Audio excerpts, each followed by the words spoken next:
Hi, I am Miss Lisa. Welcome to Matha miss centre. കഴിഞ്ഞ 2 class നിങ്ങൾ എല്ലാവരും കണ്ടെന്ന് വിചാരിക്കുന്നു. കാണാത്തവർ നമ്മുടെ പ്ലേ ലിസ്റ്റിൽ കാണുക. അത് കണ്ട് നമ്മളിന്ന് 3ാമത്തെ എപ്പിസോഡ് എടുക്കാൻ പോകുന്നത്. 3ാമത്തെ എപ്പിസോഡിൽ നമ്മൾ എടുക്കുന്നത് ലെഫ്റ്റ് ഹാൻഡ് കൊണ്ട് നമ്മൾ വായിച്ചിട്ടില്ലായിരുന്നല്ലേ. അപ്പോൾ നമ്മൾ ലെഫ്റ്റ് ഹാൻഡ് കൊണ്ട് വായിക്കുമ്പോൾ ഇവിടെയും നമ്മൾ എടുക്കുന്നത് 3 ഫിംഗറാണ് കേട്ടോ. 3 ഫിംഗർ യൂസ് ചെയ്തുകൊണ്ട് നമുക്ക് വേറൊരു പാട്ട് വായിക്കാം. ഓക്കെ, അപ്പോൾ കഴിഞ്ഞ 2 ക്ലാസ് നമ്മൾ എടുത്തത് റൈറ്റ് ഹാൻഡ് കൊണ്ട് വായിച്ചായിരുന്നല്ലേ. നമ്മൾ 3 ഫിംഗർ യൂസ് ചെയ്തു. അപ്പോൾ അതുകൊണ്ട് നമ്മൾ ഹോട്ട് ക്രോസ് കൊണ്ട് വായിച്ചു.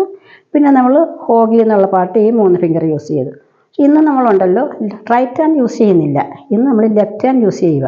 അപ്പോൾ ലെഫ്റ്റ് ഹാൻഡ് നമ്മൾ യൂസ് ചെയ്യുമ്പോൾ ഇന്ന് 3 ഫിംഗർ കൊണ്ടാണ് യൂസ് ചെയ്ത് ഈ 3 ഫിംഗറാണ് നിങ്ങളെ പഠിപ്പിക്കുന്നത്. 3 ഫിംഗർ കൊണ്ട് നിങ്ങൾക്ക് ഇപ്പോൾ മനസ്സിലായല്ലോ. 3 ഫിംഗർ യൂസ് ചെയ്ത് എത്ര പാട്ട് വായിക്കാൻ പറ്റും. ഇപ്പോൾ നമ്മൾ 2 പാട്ട് വായിച്ചു, 3ാമത്തെ പാട്ട് യൂസ് ചെയ്യുന്നു. അത് ലെഫ്റ്റ് ഹാൻഡ് യൂസ് ചെയ്യുക കേട്ടോ. അപ്പോൾ ഇന്ന് നമ്മൾ എടുക്കുന്ന ഈ നോട്ടുകളാണ്. ഇത് കണ്ടോ, ഇത് എഫ് ആണ്. F G A. അപ്പോൾ ഇത് 3 ഫിംഗർ യൂസ് ചെയ്ത് നമ്മൾ എങ്ങനെ പാട്ടെടുക്കാമെന്ന് നോക്കാം. അപ്പോൾ ഞാൻ ഈ പാട്ടിൻ്റെ പേര് ഹൈഡ് ആൻഡ് സീക്ക്. അപ്പോൾ നമ്മൾ ഈ പാട്ടല്ല ഞാൻ വായിക്കുന്നത്, ഞാൻ നിങ്ങൾക്ക് നോട്ടാണ് വായിച്ച് കാണിക്കുന്നത്.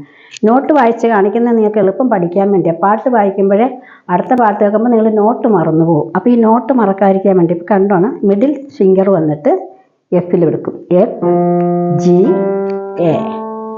റെസ്റ്റ് ഉണ്ട്. അപ്പോൾ 1 2 3 4 1 2 3 4 1 2 3 4 1 2 3 4.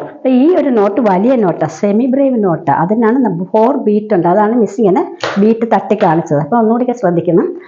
1 2 3 4 1 2 3 4 1 2 3 4 1 2 3 4 1 2 3 4 1 2 3 4 1 2 3 4 1 2 3 4. അപ്പോൾ ഈ പാട്ട് നമ്മൾ ഈ 3 ഫിംഗർ കൊണ്ട് തന്നെ ഇപ്പോൾ അടുത്ത പാട്ട്, ഇപ്പോൾ എൻ്റെ പാട്ടിൻ്റെ പേര് ഹൈഡ് ആൻഡ് സീക്ക്. അത് ഞാൻ ബോർഡിൽ എഴുതി കാണിക്കാം. നിങ്ങൾ പാട്ട് പാടിക്കൊണ്ട് വേണേലും വായിക്കാം, അല്ല നോട്ട് വായിച്ചുകൊണ്ടാണെങ്കിലും വായിക്കാം. ഒന്നുകൂടി മിസ് വായിച്ചു കാണിക്കാം. ഇപ്പോൾ ടൈമായിട്ടാണ് കാണിക്കുന്നത്.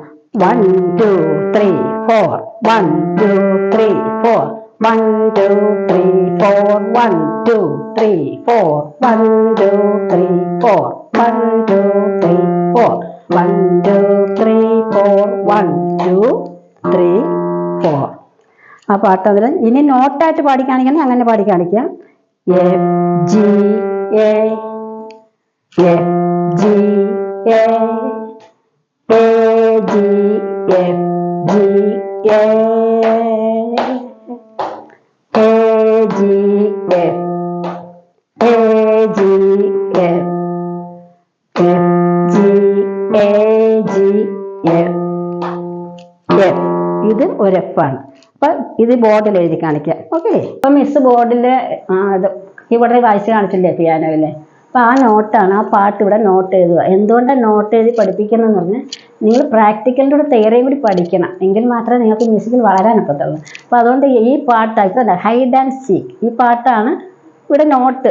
മിസ് നോട്ട് പറഞ്ഞു തരാം. നിങ്ങൾ ഈ പാട്ട് പാടിക്കൊണ്ട് തന്നെ വീട്ടിൽ വെച്ച് വായിക്കുന്നവർക്ക് വായിക്കാം കേട്ടോ, കീബോർഡുള്ളവർക്ക്. അപ്പോൾ ഇത് കണ്ടോ, എഫ് ആണ്. ഇത് എഫ് ലൈനിലാണ് കിടക്കുന്നത്. ഈ മേലേന്ന് താഴേന്ന് 1 2 3 4. അപ്പോൾ ഈ ലൈനിൻ്റെ പേര് എഫ് ലൈൻ എന്ന്. അപ്പോൾ ബേസ് ക്ലഫിനാണ് ഇത് എഫ് ലൈൻ കേട്ടോ, ട്രബിൾ ക്ലഫിനല്ല. ട്രബിൾ തന്നെ ഇത് മാറി വരും. ഓക്കെ, അപ്പോൾ ഇത് ബേസ് ക്ലഫിന് എഫ് ലൈനിൽ കയറി. അപ്പോഴേ ഇത് വന്നിട്ട് ജി, ഇത് വന്നിട്ട് എ. അപ്പോൾ ഏത് ലൈനിലാണ് ജി എവിടെ വന്നിരിക്കുന്നത്? ഇത് ട്രബിൾ ക്ലഫ് വരുമ്പോൾ ഇത് ജി ആയിട്ടല്ല വരുന്നത്, അവിടെ വേറെ നോട്ടിൻ്റെ പേര് വരും ഇ ആയിരിക്കും. അപ്പോൾ അതുകൊണ്ട് അത് മാറി ഈ നോട്ട് ആയിരിക്കത്തില്ല, ഡിഫറെൻറ്റ് നോട്ട്. അപ്പോൾ ഇങ്ങനെ വരുമ്പോൾ നിങ്ങൾ വിചാരിക്കരുത്, ചോദിക്കരുത് മിസ്സേ ഇത് ജി എന്നല്ലേ മിസ്സ് പഠിപ്പിച്ച, അവിടെ കാണുന്നത് ഇ ആണല്ലോ എന്ന്. അതാ സംഗീതം എന്ന് പറയുന്നത് ഒരു എങ്ങനെ പറഞ്ഞറിയിക്കേണ്ടതെന്ന് അറിയത്തില്ല, പഠിക്കും തോറും നമുക്ക് ഇൻട്രസ്റ്റ് കൂടും. അപ്പോൾ ഇത് ജി, ഇത് എ. അപ്പം എഫ് ജി എ റെസ്റ്റ്. ഈ റെസ്റ്റിൻ്റെ ടൈം വാല്യൂ ഒരു ബീറ്റിൻ്റെ ടൈമാണ്. അതുകൊണ്ടാണ് മിസ് തട്ടി കാണിച്ചാൽ 1 2 3 4 ആകുമ്പോൾ നമ്മൾ കൈ എടുക്കണം. ഓക്കെ, പിന്നെ 1 2 3 ഇത് കണ്ട എഫ് ജി എ റെസ്റ്റ്. പിന്നെ A G F G A ഇതിൻ്റെ ടൈം വാല്യൂ ആണ് 4 കൗണ്ട് ചെയ്യാം. 4 പ്രാവശ്യം തട്ടിയല്ലേ, 1 2 3 4. അപ്പോൾ അത്രയും സമയം നിങ്ങൾ ഇത് ഹോൾഡ് ചെയ്ത് പിടിക്കണം. അതുപോലെ തന്നെ ഇത് കണ്ട് ഐ ഫൈൻഡ് യു ഉണ്ട്. ഇപ്പം ഈ നോട്ട് മേലോട്ട് പോയിരിക്കുന്നത് കണ്ടോ? ഇതിന് ആരോഹണം എന്നാണ് മലയാളത്തിൽ പറയുന്നത്. ഇംഗ്ലീഷിലാകുമ്പോൾ അസെൻഡിങ് ആൻഡ് ഇത് ഡെസെൻഡിങ്, താഴോട്ട് വന്നിരിക്കുക കേട്ടോ. അപ്പോൾ ഇതുണ്ടേ, ഇത് എ ജി എഫ്. പക്ഷേ ഈ സെയിം നോട്ട് തന്നെയാണ്, പക്ഷെ ഇങ്ങോട്ട് താഴോട്ടേക്ക് വന്നിരിക്കുക. ഇതും അതുപോലെ തന്നെ ഇതേ സെയിം നോട്ട് താഴേക്ക് വന്നിരിക്കുക കണ്ടോ. അത് കഴിഞ്ഞിട്ട് ഇത് എ എഫ് ജി അല്ല, എ ജി എഫ്. ഇത് പിന്നെ F G A G F. ഇത് രണ്ട് 2 കൗണ്ട്. അപ്പോൾ 2 1 2 ബീറ്റ് ടൈമിന് നമ്മളിങ്ങനെ ഹോൾഡ് ചെയ്യണം. ഇങ്ങനെ ഇത് കണ്ടോ, ഇങ്ങനെ ഒരു സിമ്പിൾ നിങ്ങൾ എവിടെയും കാണുവാണെങ്കിൽ അതിൻ്റെ അർത്ഥം ഈ എഫ് പോലെ ഇവിടെ ഒരു എഫ് വരണം, പക്ഷെ അത് ഈ ലൈനിൽ തന്നെ വരണമെന്നുള്ള കമ്പൽസറി ഇല്ല. അത് വന്നിട്ട് ഇത് കണ്ടു, ഇതൊരു എഫാണ്. ബാക്കിൽ എഫിലോട്ട് ഞാൻ താഴത്തോട്ട് പിടിച്ച് അത് ഞാൻ വായിച്ചപ്പോൾ കണ്ടായിരുന്നല്ലോ, യൂട്യൂബിൽ കാണുമ്പോൾ അത് മനസ്സിലാവും. വേറെ ഒരു എഫാണ്, ഇതൊരു എഫാണ് കേട്ടോ. ഇതൊരു എഫാണ്, ഇതൊരു എഫാണ്. ഇത് 1 കൗണ്ട്, ഇത് റെസ്റ്റ്. ഈ 2 ലൈൻ ഇത് കണ്ടോ, പാട്ട് തീരുവായി പാട്ട്. അപ്പോൾ എല്ലാവർക്കും മനസ്സിലായെന്ന് വിചാരിക്കുന്നു. അപ്പോൾ ഇത് വന്ന് എല്ലാവരും പ്രാക്ടീസ് ചെയ്യുക, എഴുതി പഠിക്കണം. തിയറി എഴുതി പഠിച്ചാലായിരിക്കും നിങ്ങൾ എളുപ്പം വളരാൻ സാധിക്കും കേട്ടോ. അപ്പോൾ നമ്മൾ ഈ 3 ക്ലാസ് നിങ്ങൾ അടുപ്പിച്ച് കണ്ടിട്ടുണ്ടെങ്കിൽ നിങ്ങൾക്ക് ഏകദേശം മനസ്സിലായി കാണും. നോട്ടുകൾ ആദ്യം പഠിപ്പിച്ചു, റെസ്റ്റ്, അതുപോലെ തന്നെ ട്രബിൾ ക്ലഫ്. ഇത് വന്ന് വലത് കൈ കൊണ്ട് വായിക്കുന്ന ട്രബിൾ ക്ലഫ്, ഇടത് കൈ കൊണ്ട് വായിച്ചാൽ അത് ബേസ് ക്ലഫ്. ഇത് രണ്ടും നിങ്ങൾ വായിച്ച് പഠിച്ചിട്ട് അടുത്ത പ്രാവശ്യം ഈ ക്ലഫൊക്കെ എങ്ങനെ എഴുതുന്നതെന്ന് പഠിപ്പിച്ചു തരാം. അതിൻ്റെയൊക്കെ മീനിങ് എന്താണെന്ന് പഠിപ്പിച്ചു തരാം. അതേസമയം പിന്നെ അടുത്ത പാട്ട് വേറെ ഇനിയൊരു പാട്ടുമായിട്ട് വരാം. അപ്പോൾ നമുക്ക് 4th ഫിംഗറിലോട്ട് കയറണ്ടേ. നമ്മൾ ഇതുവരെ 3 ഫിംഗറാണ് യൂസ് ചെയ്തിരിക്കുന്നത്. 3. അപ്പോൾ അടുത്തത് നമുക്ക് 4ാമത്തെ 4th ഫിംഗർ യൂസ് ചെയ്തുകൊണ്ട് ഇനിയൊരു പാട്ട് എടുക്കാം, ക്ലഫ് പഠിക്കാം, നിറയെ പഠിക്കാനുണ്ടൊക്കെ.